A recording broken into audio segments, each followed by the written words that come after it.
Welcome to Susi creation. நம்ம போன வீடியோவில் ஒரு ப்ளவுஸோடைய நெக் டிசைன் எப்படி தைக்கிறதுன்னு பார்த்தோம்.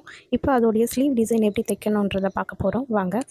அதுக்கு நான் முன்னாடியே என்ன செஞ்சேன்னா, ஸ்லீவோடைய கீழ் பக்கத்தில் இந்த மாதிரி வளைவாக ஒரு ஷேப் கொடுத்து கட் பண்ணி லைனிங்கோட அட்டாச் பண்ணி ரெடி பண்ணி வச்சுக்கிட்டேன்.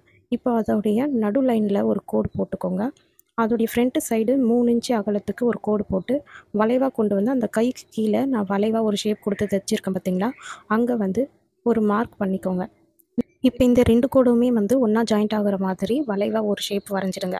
இப்போ நீங்கள் கையோடைய சுற்று அளவை முன்னாடியே நோட் பண்ணி வச்சுட்டு அதுக்கு மேலே இந்த துணியை வந்து நம்ம இப்படி வச்சு ஜாயின் பண்ணணும்.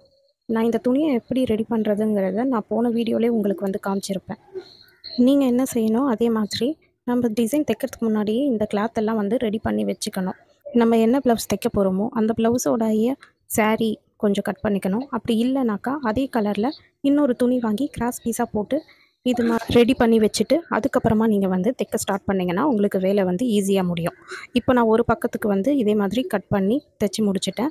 இப்போ வளைவாக நான் வந்து ஒரு கோடு போட்டிருக்கேன் பார்த்தீங்களா, அந்த கோடு மேலே மறுபடியும் இந்த பீஸை வச்சு தைக்கணும். தைக்கும் பொழுது அந்த பிசுறு வந்து தெரியாத அளவுக்கு நம்ம கரெக்டாக அது மேலவே வச்சு தையல் போடணும். இதே மாதிரி கடைசியாக லாஸ்ட் எண்டு வரைக்கும் நான் போட்டு எடுத்துகிட்டு வந்துடுறேன். நீங்களும் இதே மாதிரி இந்த ஸ்லீவை வந்து ட்ரை பண்ணி பாருங்கள். இந்த ஸ்லீவை வந்து சுடிதாரோடைய ஸ்லீவுக்கு கூட நம்ம வந்து ட்ரை பண்ணலாம்.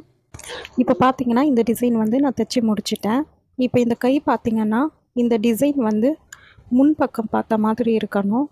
அதே மாதிரி ஆப்போசிட் கையும் வந்து பார்த்திங்கன்னா அதோடைய முன்பக்கம் பார்த்த மாதிரி இருக்கணும். இந்த மாதிரி ரெண்டுமே வந்து ஒரு லெஃப்ட் சைட் கை ஒரு ரைட் சைட் கை அந்த மாதிரி பார்த்த மாதிரி தான் இருக்கணும். நீங்களும் இதேமாதிரி ட்ரை பண்ணி பாருங்கள். அடுத்து இதே மாதிரி நான் போடுற வீடியோஸில் நீங்கள் பார்க்க ஆசைப்பட்டீங்கன்னா சப்ஸ்கிரைப் பண்ணுங்கள். தேங்க்யூ.